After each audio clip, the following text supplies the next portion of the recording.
अस्सलाम स्टूडेंट, मैं हूं अहमद इकबाल, एमफिल फिज़िक्स। कल हमने लेक्चर जो हमारा फर्स्ट लेक्चर था हमारा वो था इंट्रोडक्शन टू द फिज़िक्स। आज हमने कल हमने उसकी ब्रांचेस डिस्कस की थी। आज हम मज़ीद उसकी ब्रांचेस और थोड़ी सी डिटेल को डिस्कस करते हैं। सबसे पहले हमारी जो ब्रांच है फिज़िक्स की वो है मैकेनिक्स। मैकेनिक्स जो रिलेशन रखती है वो हमारे पास वो है मोशन ऑफ द ऑब्जेक्ट, यानी कि जो ऑब्जेक्ट हमारे पास मोशन में है, हरकत में है। आगे आ जाती है इसमें काज, यानी कि वो मोशन जो है वो किस वजह से है, कैसे है। इफ़ेक्ट्स, यानी कि जो ऑब्जेक्ट मूव कर रहे हैं और मोशन में है तो उनके इफ़ेक्ट्स क्या होते हैं। नेक्स्ट है हमारे पास सेकंड ब्रांच जो है हमारे पास साउंड वेव्स है। साउंड वेव्स साउंड के बारे में डिस्कस है, यानी कि जो हम बोलते हैं साउंड पैदा होती है। जैसे कि हम बोल रहे हैं, हमारे दरमियान में एयर एक मीडियम है जिस वजह से हमारे पास साउंड क्या होती है, ट्रैवल करती है। अच्छा, इसमें जो हमारे पास पहला जो है हमारे पास साउंड वेव्स है। हमारे पास साउंड वेव्स है, यानी कि किस टाइप की वेव्स हैं ये क्या प्लेन वेव्स हैं या फिर इस टाइप की वेव्स हैं हमारे पास। नेक्स्ट जो है हमारे पास है प्रोडक्शन है। प्रोडक्शन से मुराद है कि वो साउंड कैसे प्रोड्यूस हो रही है। जैसे कि मैं बोल रहा हूँ, मेरा वोकल कॉर्ड है जिसके वाइब्रेशन से साउंड प्रोड्यूस हो रही है। और इसके अलावा और भी सोर्स होते हैं, जैसे कि दो चीज़ें को टकराने से भी साउंड पैदा होती है हमारे पास। इसी तरह बहुत सारी चीज़ों से, यानी कि साउंड कैसे पैदा होती है, जब दो चीज़ें टकराती हैं उसमें वाइब्रेशन पैदा होती है, तो इसी तरह भी वो साउंड प्रोड्यूस करते हैं, साउंड वेव्स प्रोड्यूस होती हैं हमारे पास। आगे है एप्लीकेशंस हैं। एप्लीकेशन यानी कि साउंड की जो एप्लीकेशन है, कहाँ कहाँ ये हमारे पास फिजिकली एप्लीकेबल है, इसको हम इस्तेमाल कर सकते हैं। अच्छा, आगे आ जाए हमारे पास है जियो फिजिक्स, जहाँ पे हमने देखा कि जियो से क्या मुराद है, अर्थ ज़मीन के बारे में हम डिस्कस करते हैं, यानी कि स्ट्रक्चर, यानी कि ज़मीन अर्थ की जो हमारे पास इंटरनल स्ट्रक्चर की स्टडी है वो हमारे पास क्या कहलाती है, जियो फिज़िक्स कहलाती है। यानी कि जिसमें हम ज़मीन और ज़मीन के इंटरनल स्ट्रक्चर्स के बारे में मुख्तलिफ डिस्कशन करते हैं, ऑब्जर्वेशन और एक्सपेरिमेंट करते हैं उसके ऊपर, तो वो हमारे पास क्या कहलाती है, जियो फिज़िक्स कहलाती है। प्लाज्मा, स्टूडेंट्स जो प्लाज्मा है हमारे पास वो है फोर्थ फॉर्म ऑफ मैटर, यानी कि ये क्या है हमारे पास, मैटर की फोर्थ फॉर्म है। हमने तो वैसे पढ़ा है कि मैटर की तीन फॉर्म्स हैं, सॉलिड, गैस एंड लिक्विड, लेकिन इसकी जो फोर्थ फॉर्म है हमारे पास वो है प्लाज्मा। अच्छा, प्लाज्मा क्या है एक्चुअली, ये आयंस हैं, आयंस, कम्बिनेशन ऑफ आयंस हैं हमारे पास। अच्छा, अब ये क्या है कि ये कैसे प्रोड्यूस होते हैं और इनकी प्रॉपर्टीज़ क्या हैं, आगे हम ये इसके मज़ीद नेक्स्ट चैप्टर्स में इनकी डिटेल्स पढ़ेंगे। जितनी भी ये मैं आपको डिटेल्स बता रहा हूँ, हम हर एक चैप्टर में इसकी डिटेल्स पढ़ते जाएंगे आहिस्ता आहिस्ता। नेक्स्ट आ जाए हमारे पास, हम आगे शिफ्ट होते हैं कि हमारे पास है हीट को देखते ही हमारे पास ज़हन में क्या आ जाती है, हीट एनर्जी आ जाती है, यानी कि हम हीट एनर्जी के बारे में डिस्कस करते हैं। अच्छा, अब ये आगे है हीट एनर्जी के बारे में डिस्कस करते हैं। अब आगे नेचर ऑफ द हीट है, यानी कि कहाँ से हम हीट ले रहे हैं, सोर्स क्या है। जैसे कि सूरज से हम लेते हैं एनर्जी जो है वो आ जाती है। मोड ऑफ ट्रांसफ़र है, यानी कि हम इसको कैसे कैसे ट्रांसफ़र करते हैं। कन्वेंशन हो गया, उसके बाद हमारे पास कंडक्शन हो गई, रेडिएशन हो गई। रेडिएशन से मुराद है हमारे पास वेव्स की फॉर्म में हम हीट को ट्रांसफ़र कर रहे हैं। कंडक्शन ये है कि हम एक मैटर से दूसरे मैटर, यानी कि हॉट रिजर्वायर से कोल्ड रिजर्वायर की तरफ हीट ट्रांसफ़र हो रही है। अच्छा, इफ़ेक्ट्स हो जाते हैं आगे।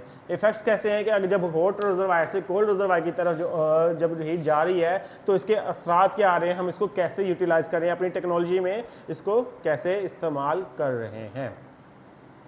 तो नेक्स्ट हमारे पास जो है इसकी ब्रांच जो आ जाती है हमारे पास है वो लाइट है।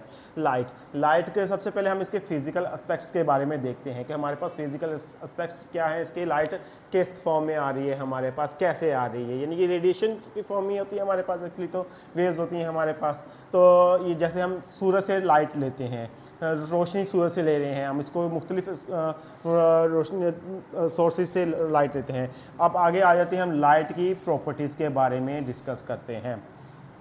लाइट की प्रॉपर्टीज़ के बारे में डिस्कस करते हैं कि हम इसको कैसे कैसे इसको हम इस्तेमाल करते हैं अपनी डेली टेक्नोलॉजीज़ के अंदर, इसकी खसूसियात क्या हैं, जैसे कि हमारे पास जो इसके इफ़ेक्ट्स क्या हैं और इसके इफ़ेक्ट्स के बारे में हम डिस्कस करते हैं। जैसा कि हम देखते हैं कि हमारे पास इसके इफ़ेक्ट्स में ये आ जाता है कि गर्मियों में जो हमारे पास जो होती है इसकी शिद्दत हो जाती है गर्मी, यानी कि लाइट की। और जबकि जो सर्दियाँ आती हैं तो हमारे पास ये इसका कम हो जाती है। इसके ऑप्टिकल इंस्ट्रूमेंट्स के बारे में डिस्कस करते हैं, यानी कि हम जो ऑप्टिकल इंस्ट्रूमेंट जैसे कि हमारे पास ग्लासेस होते हैं, इसको मुख्तलिफ लेंसेज के इस्तेमाल करके या मुख्तलिफ चीज़ों को इस्तेमाल करके, मुख्तलिफ इंस्ट्रूमेंट को इस्तेमाल करके हम लाइट को यूटिलाइज़ करते हैं अपनी डेली टेक्नोलॉजी में। आगे आ जाए एटॉमिक है। एटॉमिक से आपको देखते ही पता चल गया होगा कि एटॉमिक से क्या मुराद है। एटम के बारे में हम डिस्कस करते हैं, जो हमारे पास मैटर का हम कहते हैं कि छोटे से छोटा पार्टिकल है जो फर्दर डिवाइड नहीं हो सकता है। हम उसके स्ट्रक्चर के बारे में डिस्कस करते हैं, जैसे कि स्ट्रक्चर में क्या होते हैं, हमारे पास इलेक्ट्रॉन्स होते हैं हमारे पास, जो क्या कर रहे होते हैं, न्यूक्लियस के गिर्द घूम रहे होते हैं हम। और इसके बाद होते हैं न्यूक्लियस होता है। न्यूक्लियस, जो न्यूक्लियस है हमारे पास, उसमें क्या क्या होते हैं, जैसे कि न्यूट्रॉन्स होते हैं, न्यूट्रॉन्स और प्रोटॉन्स होते हैं हमारे पास। स्ट्रक्चर में क्या आ जाता है हमारे पास, इसमें एटम की स्ट्रक्चर में इलेक्ट्रॉन्स, न्यूट्रॉन्स एंड प्रोटॉन्स और बहुत सारे सब एटॉमिक पार्टिकल्स हैं, जो आगे फर्दर स्टडी करेंगे तो हमें थोड़ा थोड़ा पता चलता जाएगा, इसकी डिटेल में हमने नहीं जाना है। आगे है प्रॉपर्टीज़ आ जाती हैं, जब ये इसकी खुसूसियात क्या है एटम की।